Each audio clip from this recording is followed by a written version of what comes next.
কত ভাড়া কত? ভাড়া 30 টাকা মামা। বললাম বাবা না ভাঙতে হবে একবারে। ভাঙছিও না বেটা, আপনি তো ওটা কোন টাকা এলো। হ্যাঁ মামা, এই টাকা চলবে না মামা। কেন, এটা কি হচ্ছে? না, এটা থেকে আমি চালাতে পারবো না।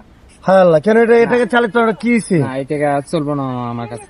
হ্যাঁ, এই টাকা চলবে। হ্যালো গাইস, এই দেখেন আমি রিস্কেলারকে ভাড়া দিলাম, সে বলছে টাকাটা চলবে না।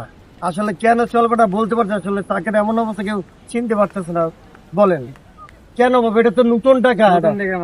আমরা এই টাকা চিনি না, এটাকে তোমরা চিনো না? চেনার চেষ্টা করো, চেনার চেষ্টা করো।